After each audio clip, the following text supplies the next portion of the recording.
অনেকে আছেন এমন যে ব্ল্যাক ক্রিমিনাল ইউজ করতেছেন বা প্রাকৃতিক কোনো তেল ব্যবহার করতেছেন, কিন্তু ৩টা কমন মিস্টেক করতেছেন। মিস্টেকগুলো কি বা ভুলগুলো কি?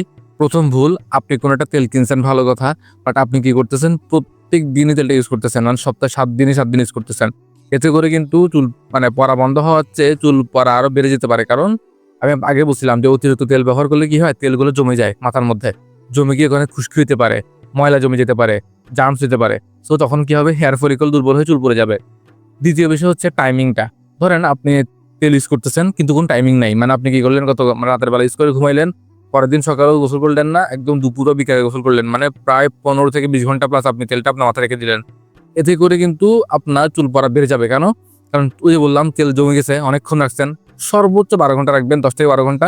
আর সবচেয়ে ভালো হয় ৩ থেকে ৪ ঘন্টা রাখলে। কিরকম? আপনি সকালে ঘুম থেকে উঠলেন, তেল লাগাইলেন, পুরো দিনে কাজ-টাজ করলেন, দুপুরের বেলা গোসল করে ফেললেন। ব্যাস ৩-৪ ঘন্টা ইনাফ। এরকম হইলে সবচেয়ে বেটার। আর যদি এটা না করতে পারেন তাহলে রাতের বেলা ঘুমানোর সময় ইউজ করলেন, করে সকালে উঠেই মাত্র ফার্স্টে গোসল করে ফেলবেন। তাহলে ইনশাআল্লাহ ঠিক হয়ে যাবে। ৩ নম্বর হচ্ছে র‍্যান্ডম মিক্সিং করা। মানে ধরেন আপনি তেল নিছেন, হুট করে একদিন ইউজ করলেন। মাসে ১ বার ২ বার ইউজ করেন, আবার করেন না। অনেকদিন মানে কোনো রুটিন নাই, কিছু নাই, ইচ্ছা মতো ইউজ করেন। একদিন করলে ১০ দিন করেন না। এরকম হওয়া যাবে না। এরকম কন্টিনিউয়াস প্রসেস থাকতে হবে এবং পারলে ডেট সহ, মানে বার সহ ফিক্স থাকতে হবে। যেমন রবিবার রাতে লাগাবো, বৃহস্পতিবার রাতে লাগাবো, সোমবার ধুয়ে ফেলবো, শুক্রবার ধুয়ে ফেলবো। এরকম একটা প্ল্যানিং রাখতে পারেন যে আমি সপ্তাহে ৩ দিন, এই ৩ দিন লাগাবো। এটা ফিক্সড, ফিক্সড ৩ দিনে থাকবে। মানে এই বারটা ফিক্স থাকবে। তাহলে আপনার কাজের মানে রুটিনটা ঠিক থাকবে এবং আপনার স্ক্যাল্পও খুব সহজে এটাকে মানে মানায় নিতে পারবে ইনশাআল্লাহ। সো যাদের প্রবলেম ছিল কালো জিরা তেল বা ব্ল্যাক কুইন অয়েল বা যেকোনো তেল ইউজ করে আমার প্রবলেম সলভ হচ্ছে না, তারা চাইলে এই মিস্টেকগুলো এড়িয়ে চলতে পারেন ইনশাআল্লাহ।